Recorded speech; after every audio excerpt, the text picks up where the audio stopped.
Welcome to మాస్టారి మాట. మీ మాస్టారి మాట ఛానల్ను లైక్ చేయండి, సబ్స్క్రైబ్ చేయండి. ప్రత్యక్ష దైవాలు పాఠ్యభాగంలోని 5వదైన శేష పద్యాన్ని మనం ఇప్పుడు ఆలపించుదాం. జననుత వీరున జననియు జనకుండజూవే వేరలకు శుశ్రూషసేసి ఇట్టి పరిజ్ఞానమేను బ్రాపించితి నమరులన్ భూజింతురద్ధి నెల్లవారును నొండు దైవంబుల నెరుగా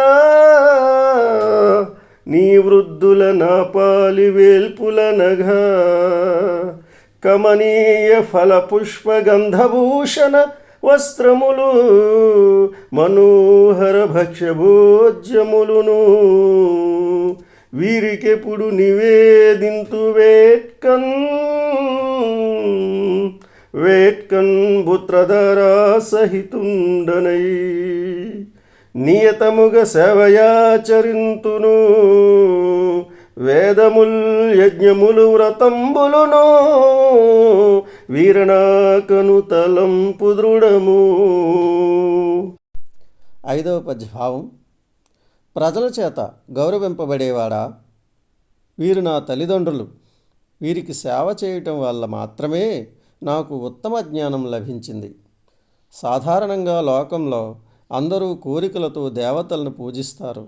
నా తల్లిదండ్రులే నా పాలిట దేవతలు. ఇతర దేవతల గురించి నాకు తెలియదు. వీరికి రుచికరమైన పండ్లు, పూలు, గంధం, అందమైన నగలు, వస్త్రాలు, ఇష్టమైన ఆహార పదార్థాలు అందిస్తాను. నా ఆలుబిడ్డలతో కలిసి సేవ చేస్తాను.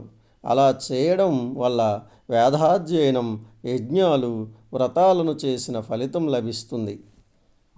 ప్రత్యక్ష దైవాలు పాఠ్యభాగంలోని 6వదైనటువంటి తేటగీతి పద్యాన్ని చూద్దాం. జననీ జనకుండు సద్గురుడనలుడాత్ముడనగా నీయే ఊరును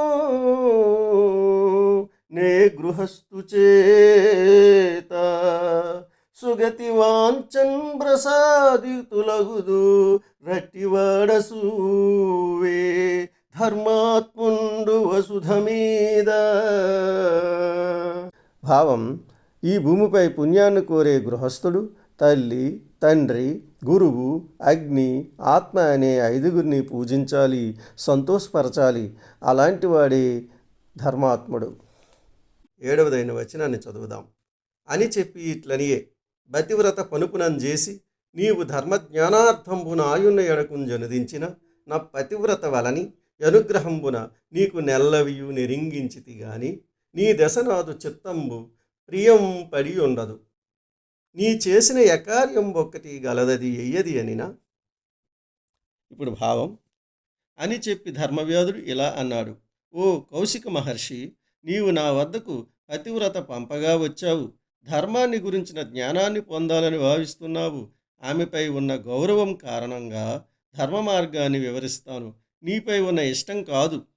నువ్వు చేయకూడని పని చేశావు కనుక నువ్వంటే నాకు ఇష్టం లేదు. అదేమిటంటే 8వ పద్యం ఉత్పలమాలను ఇప్పుడు మనం ఆలపించుదాం. ఎంతయు వృద్ధులై తమకు నీ ఒకరుండవ తెప్పగాగా నత్యంత ముదంబునన్ బ్రతుకు తల్లిని తండ్రిని నొజ్జగించి నిశ్చింతుండవై సదాధ్యయనశీలత